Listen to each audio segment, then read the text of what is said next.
Hello students, কি খবৰ তোমালোকৰ মই তোমালোকৰ চিন্ময় স্যাৰ আকৌ আহিলো তোমালোকৰ কাখলৈ ক্লাস 12 প্ৰথমৰ পৰা একদম তোমালোকৰ পৰীক্ষা শেষ কৰি এন্ট্ৰেন্সলৈকে এটা দীঘলীয়া জাৰ্নি হ'ব তোমালোকৰ এই জাৰ্নিটো প্ৰতিটো ষ্টেপতে প্ৰতিটো তোমালোকৰ খুজতে তোমালোকৰ লগত থাকিবলৈ চেষ্টা কৰিম কি টপিক নুবুজাকে থাকি গৈছে কি নপঢ়াকৈ থাকি গৈছে নোট কি পোৱা নাই গোটেইবোৰ আমি খবৰ ৰাখিম এটো হাইড্ৰোজেন বেটছ 3.0 প্ৰথমটো ভিডিও হ'ব চ্যাপ্টাৰ নাম্বাৰ 1 ৰ কাৰণে ঠিক আছে তোমালোকৰ বাকি তোমালোকৰ যিখিনি ষ্টুডেন্টে বেটছত জয়েন কৰবা তেওঁলোকে কমপ্লিট গোটেইবোৰ লেকচাৰ বাই লেকচাৰ লেকচাৰ 1 2 3 4 এনেকে গোটেইখিনি পাব এটো মই অলৰেডি ইংলিশ মিডিয়ামৰ বেটছৰ কাৰণে এটা সেপাৰেট ভিডিও মই দিছো আজিৰ ভিডিওটো হ'ব তোমালোক কেৱল অসমীয়া মিডিয়ামৰ ছাত্ৰ-ছাত্ৰীসকলৰ কাৰণে এটা চোৱা তোমালোকৰ ক্লাস 11 ত বহুতে কৈ থাকে স্যাৰ আসামিছত 11 ৰ কন্টেন্ট নিদিয়ে নেকি মানে কি হয় আমাৰ 12 ত মোৰ ইমানে ষ্টুডেন্ট বেছি হৈ গৈছে আজি অলপ আজি 2 বছৰ 3 বছৰৰ পৰা 12 ৰ ষ্টুডেন্টখিন লগত লাগি থাকোতে 11 ৰ কাৰণে সময় উলিয়াবলৈ খুবেই অসুবিধা হৈ যায় অফলাইন বেটছৰ বহুত কিটা মোৰ বেটছ আছে তাৰ পিছত অনলাইনৰ ঠিক তেনেকৈ অসমীয়া মিডিয়াম ইংলিশ মিডিয়াম থাকে গতিকে তাৰ পিছত আকৌ নিজৰ কিছু কাম থাকে ৰেকৰ্ডিংৰ কাম থাকে গতিকে সময় মিলাবলৈ অসুবিধা হয় কিন্তু যেহেতু 12 ৰ বছৰটো পাৰ্সেন্টেজটো তোমালোকৰ এটা জীৱনৰ এটা গুৰুত্বপূৰ্ণ ভূমিকা ল'ব গতিকে 12 ৰ কাৰণে মই সেপাৰেট এটা বেটছ ৰাখো তেওঁলোকক হেমতে গোটেই কনসেপ্টবোৰ অসমীয়াতে বুজায় অসমীয়াতে নোট দিয়া যায় বহুতে ভাবে যে মই ইংলিশতে লিখাও নেকি হেতু নহয় অসমীয়াত যেহেতু তোমালোকে মিডিয়ামটো অসমীয়া চুজ কৰিছা যোৱা বছৰ তেনেকে সকলো ষ্টুডেন্টক অসমীয়াতে টপিকবোৰ লিখাইছিলো আৰু নোটছবোৰ অসমীয়াতে দিয়া গৈছিল ঠিক আছে এতিয়া চোৱা তোমালোকে আজি যিখন তোমালোকে এতিয়া 12 ত তোমালোকে মই পাইছা বুলি ধৰিছো পাবাই 11 ৰ ধৰা 12 ৰ ক্লাস চলি থকাৰ মাজত হয়তো এক্সাম পাতিলে তোমালোকে 11 ৰ পৰীক্ষা পাতিব পাৰে কিন্তু 12 টো পাইছাই তোমালোকে গতিকে এতিয়া 12 ত বেছি ফোকাস কৰাটো তোমালোকৰ দৰকাৰী এতিয়া চোৱা তোমালোকৰ এতিয়া যদি বোৰ্ডৰ যদি ৱেবসাইটটো চোৱা তোমালোকে সিলেবাস এখন ধুনিয়াকৈ ওলাই আহিব পিডিএফ এটা পাই যাবা ডাউনলোড মাৰি কিন্তু বস্তুটোৰ ভিতৰত কেনেকৈ পঢ়িব লাগিব কি পঢ়িব লাগিব হেতুটো তোমালোকে এটা আইডিয়া লগাব নোৱাৰিবা নোৱাৰি একে লাষ্টত যেতিয়া পঢ়ি শেষ হ'ব বছৰটো শেষত তেতিয়া যেতিয়া পটককে গুচি যাব দিনবোৰ ছমাহ মানহে হাতত পাবা গতিকে তোমালোকৰ বস্তুখিনি আজি মই তোমালোকক দেখাই দিও কি চেপ্টাৰ পঢ়িব লাগিব আমি কেনেকৈ পঢ়িব লাগিব চোৱা এটা তোমালোকৰ এটো হল আমাৰ হাইড্ৰোজেন বেটছৰ তোমালোকৰ ক্লাস 12 ৰ ঠিক আছে ক্লাস 12 এটো আসামিজ মিডিয়াম হল আসামিজ মিডিয়াম ঠিক আছে এতিয়া চোৱা ইংলিশ অসমীয়া বুলি সিলেবাসটো বেলেগ নাথাকে একেই তোমাৰ টোটাল আছে চেপ্টাৰ আছে তোমালোকৰ 10টা ক্লাস 12 ত ঠিক আছে 10টা প্ৰথম চেপ্টাৰটো যদি কবলৈ যাও চোৱা 10টা চেপ্টাৰ পৰা তোমালোকৰ জানে এখিনি বস্তু থিওৰি আহিব 70 মাৰ্কস এখিনি থিওৰি আৰু প্ৰ্যাকটিক্যাল থাকিব 30 মাৰ্কস এখিনি প্ৰ্যাকটিক্যাল খিনি কাৰণে মই তোমালোকক বেলেগকে চাই দিম কি কেনেকৈ কৰিলে ইজিকে 30 মাৰ্কস পাব পাৰিবা হেতুটো পাবাই ভাবিছো তোমালোকে 20 30 পাবাই এখনত যিমান বেছি স্কোৰ কৰিব পাৰিবা সিমানে লাভ হ'ব এটা চোৱা চেপ্টাৰ 1 ৰ যেটো প্ৰথম হে চেপ্টাৰটোৰ নাম হল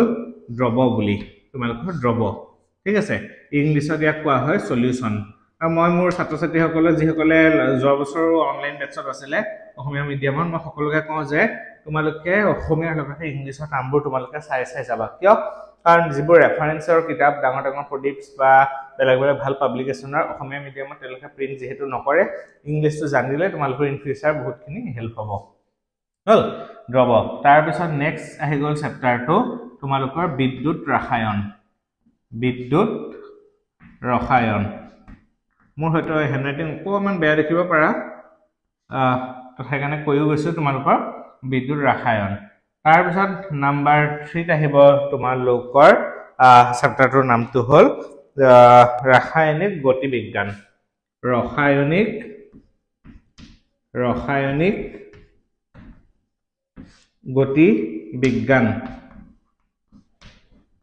ৰাসায়নিক গতিবিজ্ঞান এটো ইলেক্ট্ৰোকেমিষ্ট্ৰি বুলি কোৱা হয় বিদ্যুৎ ৰাসায়নিক কোৱা হয় ইংলিশত কোৱা হয় ইলেক্ট্ৰোকেমিষ্ট্ৰি হল আৰু তোমালোকৰ যেটো ৰসায়ন গতিবিজ্ঞান তাক ইংলিশত কোৱা হয় কেমিক্যাল কাইনেটিক্স বুলি কোৱা হয় কি আছে মই একবাৰ তোমালোকক থুলমুলকে কৈ দিম তেতিয়া তোমালোকৰ আজি যদি মই ডাইৰেক্ট লেকচাৰ পঢ়াবলৈ আৰম্ভ কৰি দিও লেকচাৰ 1 তোমালোকে মানে ধৰিব নোৱাৰিবা কি আছে গতিকে থুলমুলকে মই এটা তোমালোকক আভাস দিলওঁ প্ৰথম লেকচাৰটোত চেপ্টাৰ নম্বৰ 4 ত তোমালোকে পঢ়িব লাগিব D block and F block আছিলে হল ডি আৰু এফ গোষ্ঠীৰ মৌলসমূহ ডি আৰু এফ গোষ্ঠীৰ মৌলসমূহ হল D and F block element বুলি কোৱা হয় ইংলিছত তাৰ পিছত নেক্সট আহিব তোমালোকৰ সমন্বয়ী যৌগ হল ইয়াৰ পৰা খুব কোৱেশ্চন আহে এন্ট্ৰেন্সত সমন্বয়ী যৌগ কনসেপ্টটো দৰকাৰী ইয়াক ইংলিছত কোৱা হয় কোঅৰ্ডিনেশ্যন কম্পাউণ্ডছ বুলি কোৱা হয় ইয়াক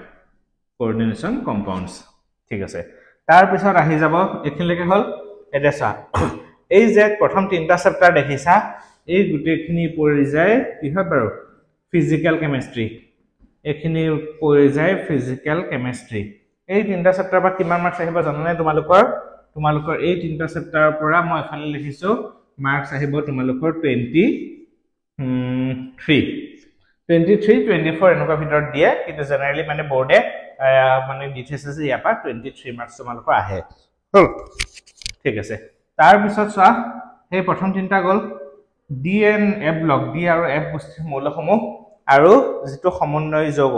এই দুটা হল তোমালোকৰ ইনঅৰ্গেনিক কেমিষ্ট্ৰি এইকেইটা হল তোমালোকৰ ইনঅৰ্গেনিক কেমিষ্ট্ৰি আৰু ইয়াৰ পৰা তোমালোকৰ আহিব টোটেল আহিব 14 নম্বৰ টোটেল দুটা যোগ কৰাচোন কিমান হল 7 আৰু এফালে 3 37 70 লে আৰু কিমান বাকি থাকিলগে 70 লে বাকি থাকিব 33 বুজি পাইছা গতিকে 33 35 প্ৰায় অলমোস্ট সেম গতিকে ভাবি থোৱা বাকি যি পাঁচটা চেপ্টাৰ থাকিব 6 7 8 9 10 হেখিনি হৈছে অৰ্গেনিক কেমিষ্ট্ৰি তাৰ মানে আমি কি বুজিলো চোৱা অৰ্গেনিক কেমিষ্ট্ৰিৰ পৰা ক্লাস 12 ত তোমালোকৰ 50% মাৰ্কস অৰ্গেনিক কেমিষ্ট্ৰি পাহে অৰ্গেনিক কেমিষ্ট্ৰি পৰা 33 টু প্ৰায় 35 মাৰ্কসৰ ভিতৰত তেওঁলোকে দিয়ে আউট অফ কি 70 70 তাৰ মানে অৰ্গেনিক কেমিষ্ট্ৰিৰ পৰা আমি কিমান ভালকে চাব লাগিব তোমালোকে ভালদৰে ভাবি চোৱা অৰ্গেনিক কেমিষ্ট্ৰিৰ পৰা কোৱেশ্চন পেপাৰ খনৰ 70 ৰ ভিতৰত 35 নম্বৰ কোৱেশ্চন অৰ্গেনিক কেমিষ্ট্ৰি পৰা আহিব গতিকে খুব ভালদৰে পঢ়িম আৰু নিটত ক্লাস 11 ৰ অৰ্গেনিক কেমিষ্ট্ৰি চা অকমান টিকট মান কিন্তু ক্লাস 12 ৰ যদি ভালকে অৰ্গেনিক কেমিষ্ট্ৰি কৰিছা তোমালোকক কলহে নিট তোমালোকক কেমিষ্ট্ৰি পেপাৰত নিটত তোমালোকে চিন্তা কৰিব নালাগে কাৰণ বাকি এখিনিটো আৰু আছে অৰ্গেনিকো কৰাই দিম এবাৰ যেটো বেটছ অৰ্গেনিক কেমিষ্ট্ৰি দিছে মই তেওঁলোকক কেইটামান ভিডিও দি পেলাই কোৱেশ্চন কিছুমান দিছিলো জাস্ট মাত্ৰ 3টা ভিডিওস দিছিলো হে 3টা ভিডিওসৰ পৰা তেওঁলোকে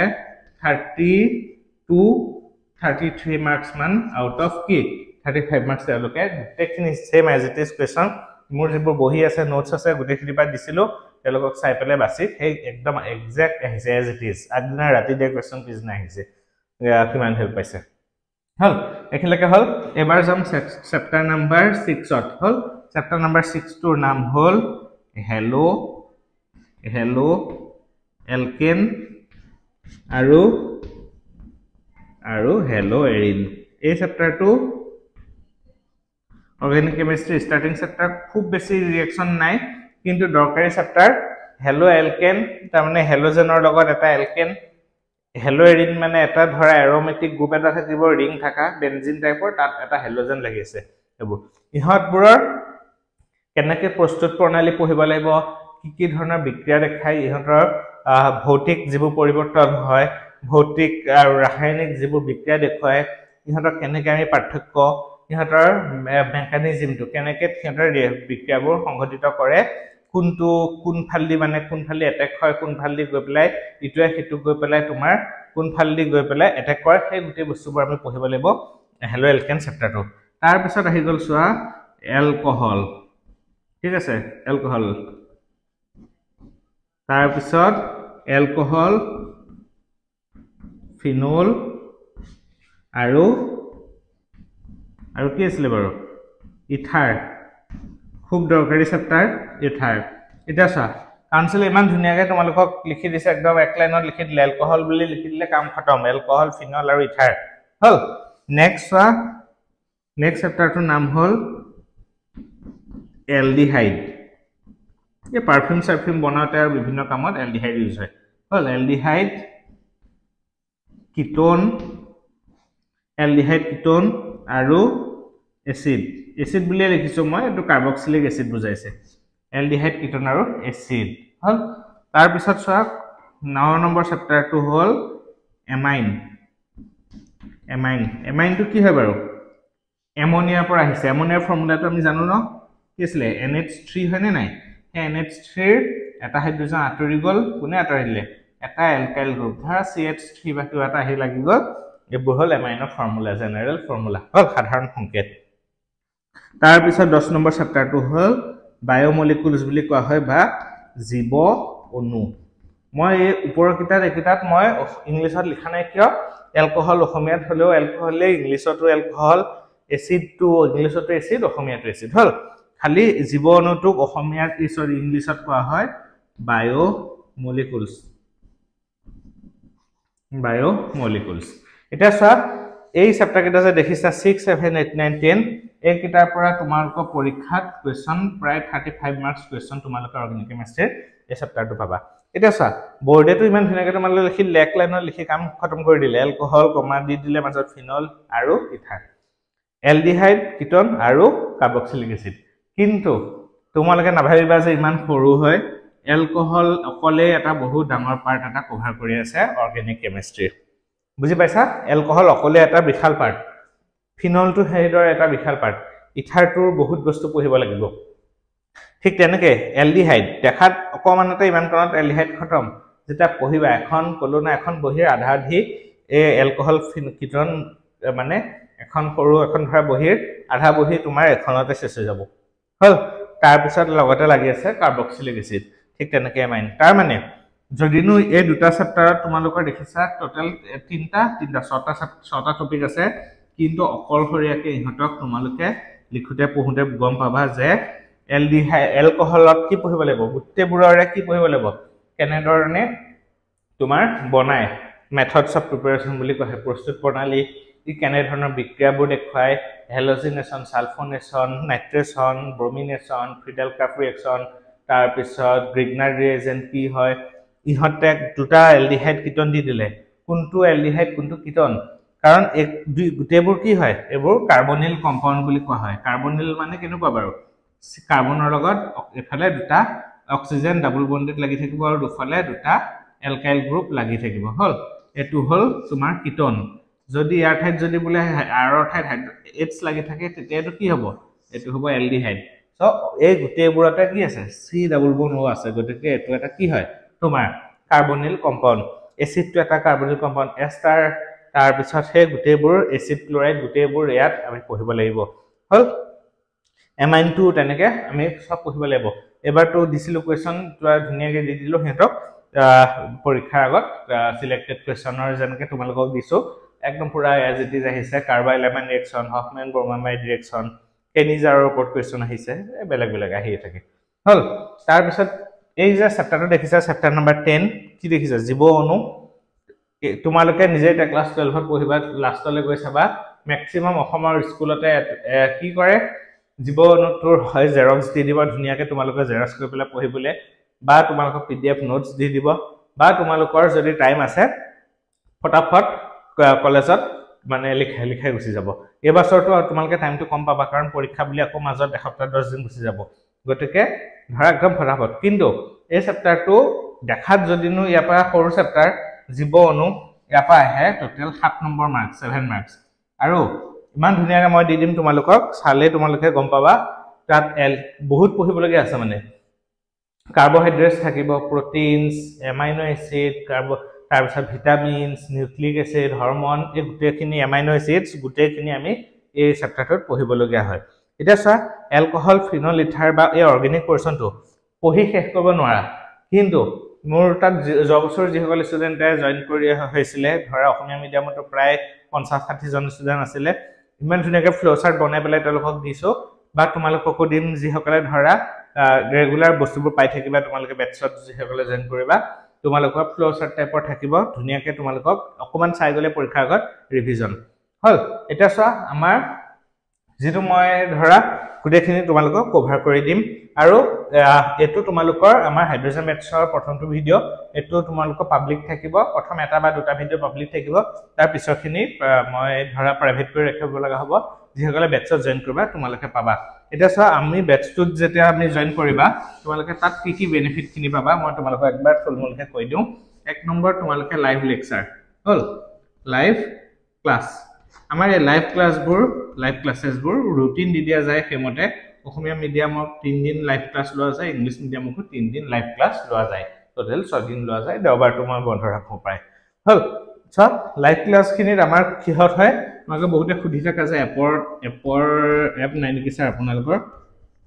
এপৰ মই কৰা নাই কাৰণ মই এপ এটা ডেভেলপ কৰিলে তোমালোকৰ সকলোকে আগতো কৈছো সকলো বহুত ভিতৰ অঞ্চলৰ পৰা ধৰা মোৰ ভিডিও চাই থাকে মই নিজে গম পাও ক'ৰ পৰা ষ্টুডেন্টে জয়েন কৰি আছে গতিকে সকলোৰ মোবাইলত ইমান বেছি স্পেচ নাথাকে এটা এপ এটা সদায় ভিডিও দি গৈ থাকে লগলে 100 MB 200 MB বহুতখিনি হৈ যায় তাৰ লগতে কিছুমান আৰু বহুত কথা থাকে বাহিৰৰ কোম্পানী এটাৰ লগত ধৰা হেৰি কৰিবলগীয়া হয় প্ৰাইভেচিৰ কথা থাকে বহুতখিনি বস্তু সো মই গুগল মিটত মানে মই বিলিভ কৰো যে বস্তুটো যিমান পাৰি সিম্পল হ'ব লাগে গুগল মিটত মোৰ তাত যি সকল ষ্টুডেন্টে জয়েন কৰে সেপাৰেট এটা WhatsApp গ্ৰুপত তেওঁলোকক মই কি কৰো সদায় তোমাৰ ধৰা ক্লাস ৰাতি 8টা বজাত আছে তোমালোকক 7:30 বা 7টা বজাত মই মোৰ লাইভ ক্লাসটোৰ যেটো লিংকটো গ্ৰুপত শেয়াৰ কৰি দিও ষ্টুডেন্টে হেমতে মই টাইমটো দি দিও আমাৰ ৰুটিনখন থাকে সো ষ্টুডেন্টে হেতু টাইমত জয়েন কৰি লয় ক্লিক কৰে মোবাইলৰ সকলোৰ মোবাইলৰ গুগল মিট থাকে মেইল আইডি গতিকে তেনেকে লাইভ ক্লাসখিনি ডাইৰেক্ট ফেস টু ফেস হয় আৰু তাৰ জুনে ধৰা লাইভ ক্লাসটো কৰিব নোৱাৰে হি ৰেকৰ্ডেড ভিডিওছ কিনে মই সেপাৰেট কে ইউটিউবত প্ৰাইভেট কৰি থোৱা থাকে জুনে নোৱাৰে মই তেওঁলোকক আগতে সেন্ড কৰি দিও এবাৰ পাটো টেনচন নাই কাৰণ আমাৰ যেটো ৱেবছাইটৰ গুটেবোৰ আপলোড থাকিব তোমালোকে জাস্ট ক্লিক কৰি পেলাই লগইন কৰি চালে হ'ল লাইভ ক্লাসখিনি তোমালোকে পাবা লাইভ ক্লাসৰ পিছত তোমালোকে পাবা ৰেকৰ্ডেড ভিডিওছ আগতে ৰেকৰ্ড কৰি থোৱা ভিডিও কাৰণ কি হয় কেতিয়াবা তোমালোকৰ সময় কম থাকে ধৰা পৰীক্ষাৰ আগত কিবা কাৰণে ভিডিও স্পেলিংটো কিবা লিখিলো ওকে ৰেকৰ্ডেড ভিডিওছ কিনে কি হয় তোমালোকৰ লাইভ ক্লাস কেতিয়াবা সময় নাথাকিলে 1 ঘন্টা ধৰা চাবলৈ সময় নাই ৰেকৰ্ডেড ভিডিওছ কিনি ধৰা এটা 15-20 মিনিটত কুটে একদম সামৰি পঢ়াই দিয়া যায় আৰু তোমালোকে এটা যেহেতু হায়াৰ সেকেন্ডাৰীত পঢ়ি আছা মই যদি অকল হায়াৰ সেকেন্ডাৰী কিতাপখন চাই তোমালোকক বুজাই দিও তোমালোকৰ কনসেপ্টটো ক্লিয়াৰ নহব গতিকে মই যেহেতু ডিগ্ৰী কলেজত ডিগ্ৰী ষ্টুডেন্টক পঢ়াই থাকো বা আগতে মাষ্টাৰ ডিগ্ৰী বা ইঞ্জিনিয়াৰিং ষ্টুডেন্ট সকলক লগতো জড়িত মই গতিকে কি কৰা যায় ৰেকৰ্ডেড মানে বস্তুখিনি যেতিয়া পঢ়োৱা যায় গোটে ডিগ্ৰী গোটে কনসেপ্টখিনি সামৰি পেলাই তোমালোকক কনসেপ্টটো দিয়া যায় যাতে ইন ফিউচাৰ যি যেনেকুৱা ধৰণৰ কোৱেশ্চন আহে তোমালোকে সকলো কাউন্টাৰ কৰিব পাৰা আনসাৰ কৰিব পাৰা হল সব 15-20 মিনিটৰ এটা ৰেকৰ্ডেড ভিডিওত তোমালোকৰ মানে কভাৰ কৰি যোৱা যায় ওকে তাৰ পিছত চোৱা নেক্সট তোমালোকে এখিনি গুটেখিনি PDF নোটস খিনি পাবা হল হেকিনটো পাবাই বাকি আমাৰ যেতে লগইন কৰিবা কি বস্তু পাবা তাতে লাইভ ক্লাসৰ খিনি পাবা recorded video pre recorded video খিনি থাকিব তাৰ পিছত তললে যিমানে গৈ থাকিবা দেখিবা তাতে আমাৰ এন্ট্ৰেন্স নীট হক বা তোমাৰ JEE হক CEE আসাম CEE বা CUET গুটেবোৰ এন্ট্ৰেন্সত সেই চেপ্টাৰটো ধৰা চেপ্টাৰ নম্বৰ 1ত কি কোৱেশ্চন তোমালোকৰ এন্ট্ৰেন্সত আহিছিলে এই বেলেগ এক্সাম্পল সেই গুটেখিনি দুটা বা তিনটা ভিডিও তোমালোকে সেই বস্তুখিনি যেসকল বেটছত থাকিবা তোমালোকে এক্সেস পাবা গুটেখিনি তাতে মোৰ সলভ কৰা থাকিব হল তাৰ পিছত থাকিব তোমালোকৰ এটা বা দুটা ভিডিওত PYQ কিমান কি কোৱেশ্চন আহিছিলে কাৰণ PYQ বহুত এটা গুৰুত্বপূৰ্ণ ভূমিকা লয় হায়াৰ সেকেন্ডাৰী ফাইনেল পৰীক্ষাত গতিকে PYQ পোৰচনটো তোমালোকে সেই গুটেখিনি পাবা আৰু লগতে তোমালোকে পাবা line wise NCERT line wise এটো কি হয় মই তোমালোকক কৈ আছো NCERT লাইন ওয়াইজ ভিডিও মানে কি হয় চোৱা এটা NCERT কিতাপখন তোমালোকে পসিবল নহয় যে একে লাইন বাই লাইন NCERT পঢ়িব লাগে সকলে কয় কিন্তু তুমি NCERT কিতাপখন বলে উদ্ধৰ পৰা মধলে প্ৰথমৰ পৰা শেষৰ ওৱৰ্ডটো লেখে গুটেখন পঢ়ি শেষ কৰিব নোৱাৰা তাত দৰকাৰী কিছুমান পইণ্ট আছে দৰকাৰী লাইন আছে যিখিনি তোমালোকে ডাইৰেক্ট নিটত হক বা তোমাক বোৰ্ডত বা যিকোনো এন্ট্ৰেন্সত ডাইৰেক্ট উঠাই যায় সো মই তাতে কিতাপ এখন লৈ তোমালোকক লাইন বাই লাইন পেজৰ নাম্বাৰ সৈতে কৈ যাম যে এই লাইনটো খুব দৰকাৰী এই লাইনটোৰ পৰা তোমালোকৰ পৰীক্ষাত আহাৰ খুব হাই চান্সেস আছে গতিকে এই গুটে বস্তুখিনি আমাৰ মানে বেটছৰ ষ্টুডেন্ট সকলৰ কাৰণে এভেইলেবল হ'ব বেটছটো প্ৰাইস হ'ল কিমান 1849 যিসকলে জয়েন কৰিব খোজা তোমালোকে মোক কন্টেক্ট কৰিলে হ'ল মোৰ কন্টেক্ট নাম্বাৰটো দি দিছো 9365206075 অসমীয়া মিডিয়ামৰ কাৰণে কমপ্লিট অসমীয়া মিডিয়ামৰ ষ্টুডেণ্টখিনিৰ কাৰণে সেপাৰেট বেটছ ৰাখা যায় সেপাৰেট গ্ৰুপ ক্ৰিয়েট কৰি লোৱা আছে অসমীয়াত গোটেইবোৰ বস্তু এইবোৰ নাভাবিবা যে এইবোৰ ইংলিছত কৰা যাব এইবোৰ কমপ্লিট অসমীয়াত তোমালোকে গোটেই বস্তুখিনি পাবা আৰু বাকি আমি একদম 12ৰ শেষ কৰি এন্ট্ৰেন্সত পোৱালৈকে তোমালোকৰ লগত আছো লেকচাৰবোৰ তোমালোকৰ আহি থাকিব প্ৰতিটো চেপ্টাৰ ধৰা মই নিজাকেও দিম আৰু যিখিনি ধৰা গোটেই টপিকবোৰটো পাবলিক কৰিবলৈ অলপ অসুবিধা হয় কষ্ট বহুতখিনি থাকে এটা ধৰা কিমান হেৰি বস্তু ষ্টাডি কৰিবলগীয়া হয় দেখিছে গতিকে যিসকলে জয়েন কৰিব বেটছত তোমালোকে গোটেইখিনি বস্তু এক্সেছ পাবা আৰু নহলেও মই বাকি ষ্টুডেণ্টসকলৰ কাৰণে মই দৰকাৰী বস্তুবোৰ মই মাজে মাজে দি থাকিম ঠিক আছে thank you very much for watching ভালদৰে পঢ়া শুনা কৰি থাকা আৰু নিজৰ স্বাস্থ্যৰ প্ৰতি ধ্যান দিবা থ্যাংক ইউ